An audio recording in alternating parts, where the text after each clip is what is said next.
जीनियर smart news channel में आज हमारे साथ हैं पराग सिंहल जी, जो कि जीएसटी सलाहकार के तौर पर पूरे देश में एक बड़ा और जाना-पहचाना नाम है।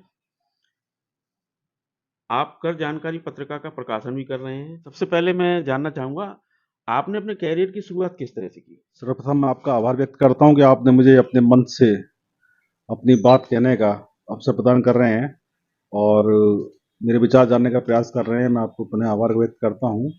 और जहाँ तक प्रश्न आपका है कि शुरुआत कैसे करी, बता दूं, बेसिकली मैं व्यापारी परिवार से हूं, मूल निवासी बुलंदशहर का हूं। और मेरे परिवार में विरासत में मुझे लेखन का एक शौक मिला और एक मुझे उपलब्धि मिली कि मैं लेखन कार्य में शुरू से लगा रहा। अब जहाँ तक टैक्सेशन की बात है, 2009 में तक मैं व्यापार कर रहा था। 2009 में मैंने एक कर जानकारी नाम की पाक्षिक पत्रिका का प्रकाशन प्रारंभ किया। इसके पीछे कहानी ये है कि 2008 में जब उत्तर प्रदेश में वैट का लागू हुआ था, तो नेशनल चैम्बर इंडस्ट्रीज के जो पूर्व अध्यक्ष है, बेचारे अभी इनका निधन हुआ है, प्रमोद अग्रवाल जी, उन्होंने मुझे चैम्बर की गृह पत्रिका नाचिक के संपादन का भार सौंपा। और हमने विचार करने के बाद में बैट डिसीजन निकाला।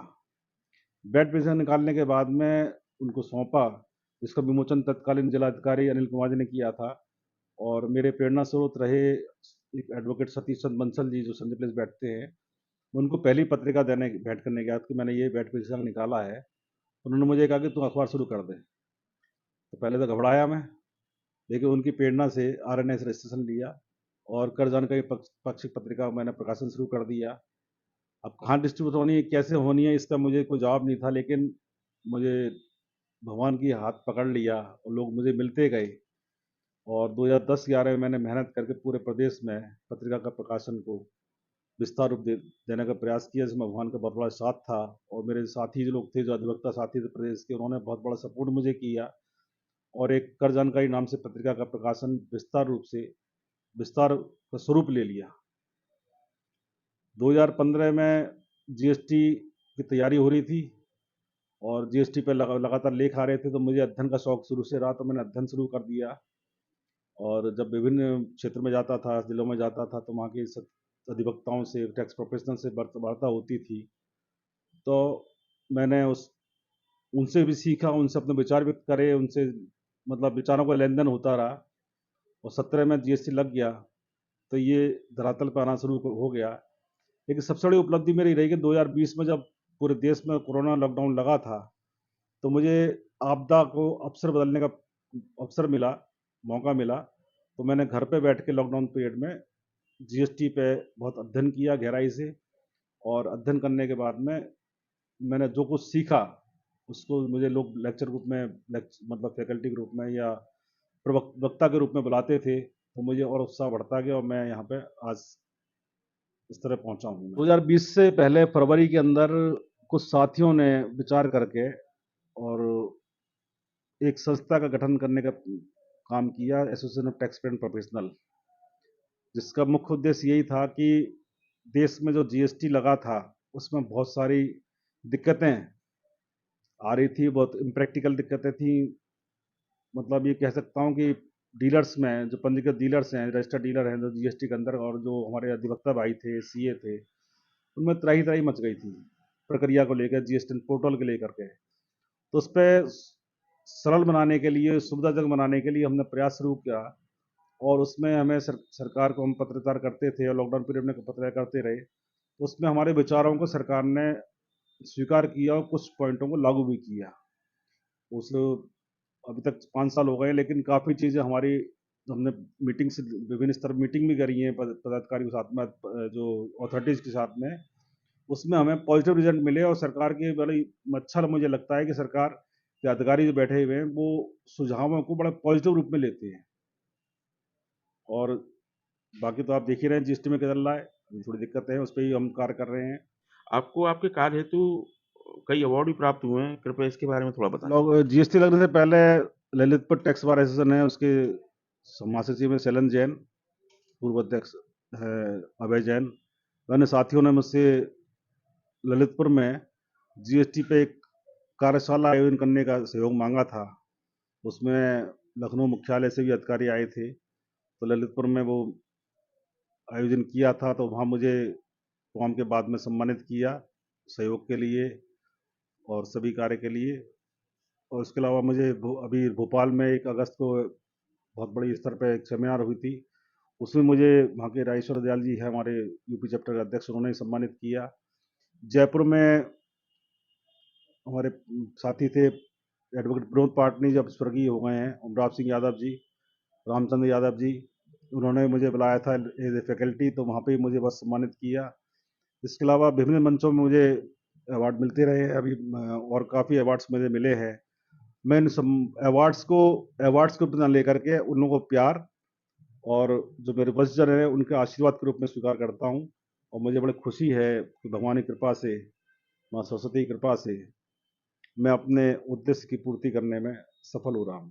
जब से जीएसटी लागू हुआ है, आपके अनुसार जीएसटी के लागू होने से व्यापारियों को क्या-क्या अब तक लाभ हुए हैं? देखिए, जीएसटी जब से लागू हुआ है 1 जुलाई 2017 से, जो आंकड़े सामने आए उसमें ये कह सकता हूँ कि 30 जून 2017 तक टोटल उस आबादी थी करीब 110 करोड़ की, उसमें मात्र 65 लाख व्यापारी रजिस्टर्ड डीलर के रूप में काम कर रहे थे। जीएसटी लागू होने के बाद में टोटल काम ऑनलाइन हुआ, एक प्रॉपर काम हुआ, तो ऑनलाइन से रिकॉर्ड भी एक धरातल पे आया, उसका बेस मिला, और आज 1.5 करोड़ लोग रजिस्टर्ड व्यापारी के रूप में काम कर रहे हैं। तो बट नेचुरली जब 1.5 करोड़ लोग काम कर रहे हैं, ये संख्या बहुत कम है अभी, संख्या बहुत कम है, 143 करोड़ की आबादी मानी जाती है इस समय, देश की विश्व में सबसे बड़ी आबादी है। वहाँ पे 1.5 करोड़ संख्या एक पूरी संख्या नहीं मानी जा सकती, कम से कम ये रजिस्टर्ड डीलर 8 करोड़ होना चाहिए। और जो प्रतिमासिक जो रेवेन्यू मिलता था स्टेट को और सेंटर को, उसमें बहुत बड़ी राशि आना शुरू हुई।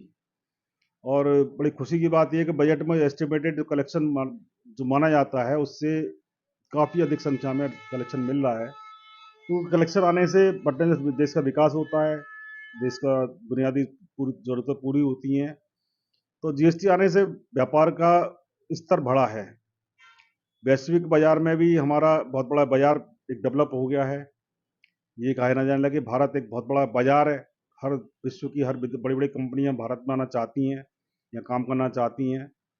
तो ये जीएसटी आने से बट मतलब विश्वास के साथ कह सकता हूँ, जिम्मेदारी से कह सकता हूँ कि जीएसटी लगने के बाद में भारत में व्यापारिक औद्योगिक विकास की एक नई श्रृंखला, ये नया आयाम पैदा हुआ है। जीएसटी की दरों में अभी जो कमी हुई है, उससे व्यापारियों, उपभोक्ता को क्या लाभ पहुँच रहा है? एक्चुअली जीएसटी जो है वो इनडायरेक्ट टैक्स है। दुकानदार जो है कंज्यूमर से टैक्स वसूल करके सरकारी कोष में जमा करते हैं।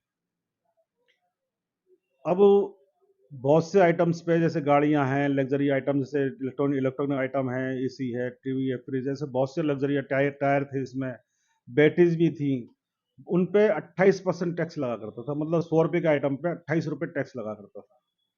लेकिन माननीय प्रधानमंत्री जी ने 15 अगस्त को घोषणा करी लाल किले से, और GST 2 का एक सोच दी। जीएसटी परिषद ने उसको सोच को अपनाया, और 3 सितंबर की बैठक में रेट ऑफ टैक्स में जो स्लैब थे 5 हमारे, 2.5%, 5%, 12%, 18%, 28%, इसके अलावा सेस अलग लगता था, तो उन्होंने 2 स्लैब कर दिए, 5 और 18, और 28 को उन्होंने सेस मिला के 40% कर दिए। तो कंज्यूमर पे जो टैक्स का बोझ था वो कम हुआ, और कंज्यूमर जो उपभोक्ता है उसके अंदर एक खरीदारी की उत्साह पैदा हुआ। उससे सरकार को रेवेन्यू बढ़ा, क्योंकि 22 सितंबर से वो रेट ऑफ टैक्स जो कम किए वो लागू हुए। अक्टूबर में त्योहारी सीजन था, भारत की जनता में त्योहार, विशेषकर दिवाली पे खरीदारी की बम्पर खरीदारी होती है, और दिवाली पे इंतजार करते हैं। तो उसका परिणाम सामने में जो आया है, आज अखबारी पढ़ रहा था मैं, उसमें सरकार को ये जो आंकड़े मिल रहे हैं अभी टैक्स कलेक्शन, क्योंकि 20 तारीख कल है, 20 तारीख लास्ट डेट है जीएसटी या 3B दाखिल करने की, उसमें टैक्स कलेक्शन होगा। तो इस बार सरकार को उम्मीद है कि 2 लाख करोड़ से ज़्यादा टैक्स, मंथली टैक्स जो है अक्टूबर का कलेक्शन होगा। तो जीएसटी के जो रेट कम करने से उपभोक्ताओं में उत्साह बढ़ा है, दुकानदारों में उत्साह बढ़ा है, तो दुकानदारों की बिक्री बिक्री बढ़ी, टर्नओवर बढ़ेगा, तो इसको मैं स्वागत ही करूंगा इसका मैं। लेकिन मैं सरकार से अभी भी अपेक्षा करता हूं कि 18% का टैक्स जो है, बहुत से आइटम पे 18% लगाया है, जो इम्प्रैक्टिकल है, उसको अभी 5% करने की आवश्यकता है। तो जितना रेट ऑफ टैक्स कम होगा, उतना मार्केट में ग्रोथ आएगी, मार्केट ग्रोथ आएगी, टर्नओवर बढ़ेगा व्यापारी का, तो सरकार का रेवेन्यू टैक्स कलेक्शन बढ़ेगा। बहुत से नए व्यापारियों के मन में जीएसटी के प्रति डर की भावना होती है। इसकी सरल प्रक्रिया क्या है? बहुत ही अच्छा क्वेश्चन किया आपने, बहुत बढ़िया प्रश्न किया है। भारत में दो टैक्स प्रणालियां लागू हैं, डायरेक्ट इनडायरेक्ट। डायरेक्ट में इनकम टैक्स है और इनडायरेक्ट में जीएसटी है।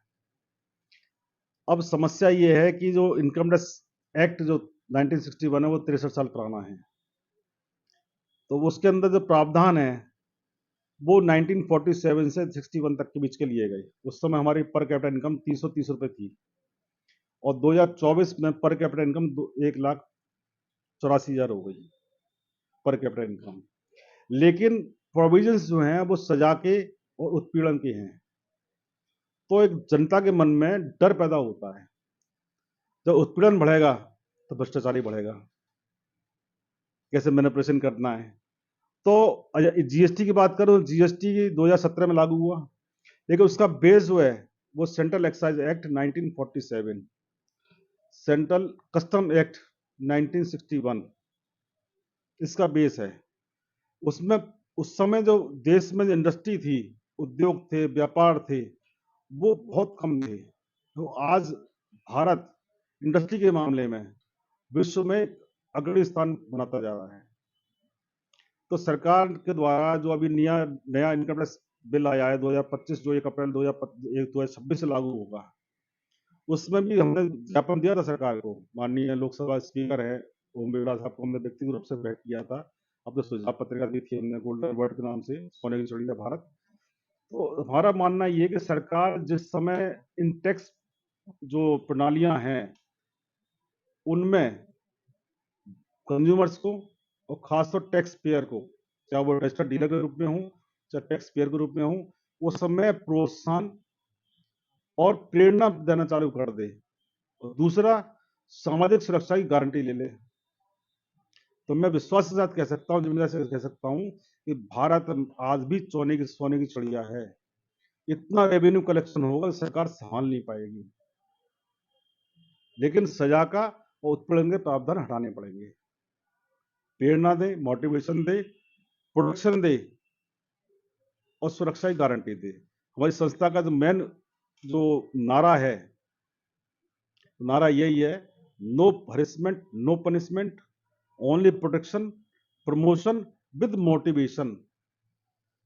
सरकार की सोच बदल जाएगी और ये प्रोटेक्शन, प्रमोशन विद मोटिवेशन देने लगेगी, तो सरकार को इतना रेवेन्यू मिलेगा और देश में टैक्स एनवायरनमेंट, अभी लोग टैक्स से जुड़ना नहीं चाहते, डर है उनके मन में। जैसे आपको बता दूं, रजिस्ट्रेशन जीएसटी में लेते हैं तो अभी सरकार ने नई 1 नवंबर 2025 से ही एक नई रजिस्ट्रेशन प्रक्रिया चालू करी है कि 2.5 लाख तक का टैक्स लायबिलिटी बनेगी तो उसका रजिस्ट्रेशन 3 दिन में मिल जाएगा। उससे पहले जो टैक्स प्रक्रिया थी, रजिस्ट्रेशन की प्रक्रिया थी, उसमें सीजीएसटी की जो रिजेक्शन रेट था, रजिस्ट्रेशन का अप्लाई करते रिजेक्शन रेट था 54%। तो व्यापारी प्रारंभ से ही घबरा जाता है कि भैया रजिस्ट्रेशन मिल देना, कैसे व्यापार करूं मैं। तो वो डर के मारे अनरजिस्टर्ड व्यापारी काम कर रहा था, तो वो रेवेन्यू सरकार मिल नहीं रहा इन्वेस्टर से। तो अब सरकार ने 1 नवंबर से लागू किया, बहुत बढ़िया लगा है इन्होंने, और इससे रजिस्ट्रेशन की संख्या मैं समझता हूँ बढ़ी है। तो अभी नवंबर चल रहा है, अगले महीने रिपोर्ट आ जाएगी कितने नए रजिस्ट्रेशन हुए।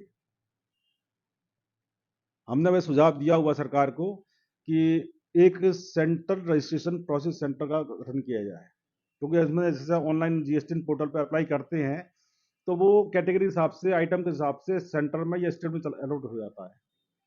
सेंटर की प्रक्रिया अलग है, स्टेट की अलग है, वर्किंग प्रक्रिया अलग है, वर्किंग प्रोसेस अलग है।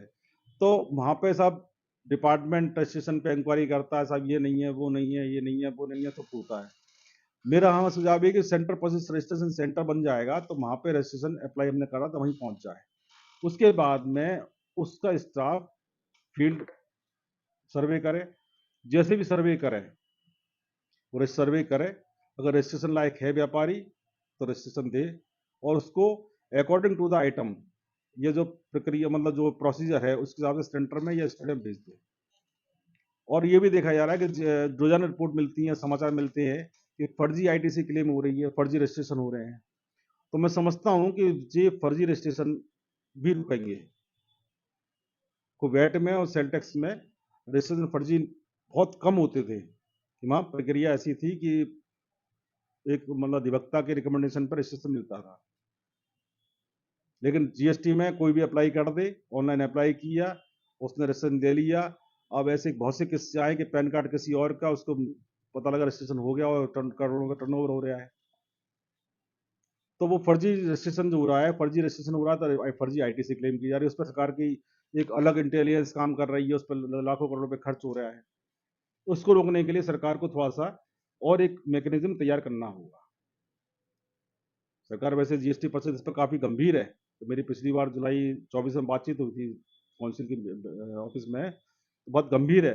लेकिन थोड़ा सा इस चीज पे और थोड़ा ध्यान देना पड़ेगा, और थोड़ी प्रक्रिया को सरल बनाते हुए, कठिन तो हो लेकिन सरल ऐसी बनाए कि आदमी आसानी से घुस सके और फर्जीफिकेशन को रोकथाम लग सके। जैसे बायोमेट्रिक का हमने दिया था कि भाई जो व्यापारी है, जो जिसके नाम से रजिस्ट्रेशन हुआ है, उसका बायोमेट्रिक लोकल स्तर पर होना चाहिए। जैसे मैं आगरे का व्यापारी हूँ, आगरा रजिस्ट्रेशन लिया, यूपी रजिस्ट्रेशन लिया, तो वो आगरा से ही बायोमेट्रिक कर दे, जैसे आधार कार्ड में होता है, रजिस्ट्रेशन कर दे। वो मतलब ऑर्डर भी हुआ इसके लिए, अभी इम्प्लीमेंटेशन पूरा नहीं हुआ है। तो बायोमेट्रिक से होने से आधार में आप देखते हैं जब तक अंगूठा नहीं लगाएंगे आप, तब तक काम आगे नहीं बढ़ेगा। तो बायोमेट्रिक चालू हो जाएगा तो इससे काफी रोकथाम बढ़ेगी।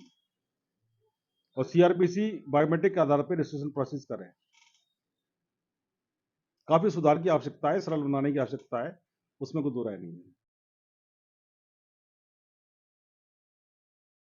आपकी जो ये कर जानकारी पत्रिका है, पाठकों को क्या-क्या लाभ मिल रहे हैं?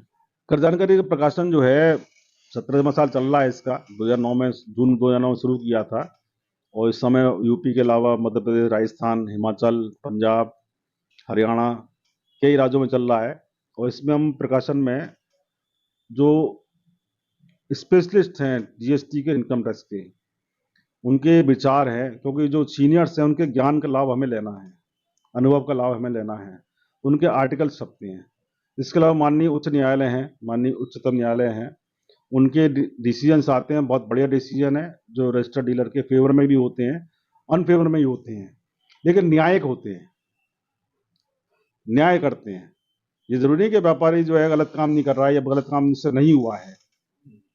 यह सारे विभाग गलत काम कर रहा है, और विभाग भी काम कर रहा है, उससे टैक्स पेयर क्षुब्ध है, संतुष्ट नहीं है, तो वो हाई कोर्ट जाता है। ट्रिब्यूनल अभी शुरू नहीं हुआ है, उसके हम साइटेशन इसमें छापते हैं, जिससे औरों को लाभ मिले। और मैं बता दूंगा आपको कि मेरा व्हाट्सएप ग्रुप है, जिसमें टैक्सेशन पे ही चर्चा होती है, और कोई टॉपिक अलाउ नहीं है। बहुत से न्यू कमर्स ऐसे हैं जो एडवोकेट से या सीए प्रोफेशनल्स हैं, उनको गाइडेंस की जरूरत होती है, ज्ञान चाहिए, तो हम उसको उपलब्ध कराते हैं। तो इसलिए बहुत लोकप्रिय है मेरी, बहुत ही मतलब विश्वास के साथ कह रहा हूँ, बहुत लोकप्रिय है। और एक मतलब मैं कह सकता हूँ कि जो मैंने मेहनत पेड़ लगाया था 2009 में, वो एक फल देना शुरू कर दिया और लोगों को लाभ मिल रहा है। कर जानकारी पत्रिका तो मैं प्रकाशन कर ही रहा हूँ, मैनुअल कॉपी जाती है, हार्ड कॉपी, और उसके अलावा व्हाट्सएप पे भी और मेल पे भी सॉफ्ट कॉपी उपलब्ध कराते हैं। इसके अलावा मैं जो है अपने मतलब जो पाठक हैं और जो जनरल व्यापारी है, उससे संपर्क करने के लिए मैंने एक यूट्यूब चैनल बनाया हुआ है, कर जानकारी नाम से। उसमें मैं डेली तो नहीं या वीकली नहीं, जैसे भी कोई इशू आता है, प्रैक्टिकल जो इश्यूज आते हैं, समस्याएं आती हैं, सुझाव होते हैं, और जो व्यापारियों की समस्याएं सामने आती हैं, विचार करते हैं, उसके ऊपर मैं अपने विचार व्यक्त करता हूँ। सरकारी जो विज्ञप्तियाँ आती हैं, सरकारी जो सूचनाएं आती हैं, उसके बारे में मैं उपलब्ध कराता हूँ, और काफ़ी अच्छी मतलब प्रोत्साहन मुझे मिल रहा है, और मैं इसको यूट्यूब चैनल के माध्यम से भी अपनी बात रखता हूँ, कर जानकारी नाम से। हमारे चैनल से बात करने के लिए बहुत-बहुत धन्यवाद।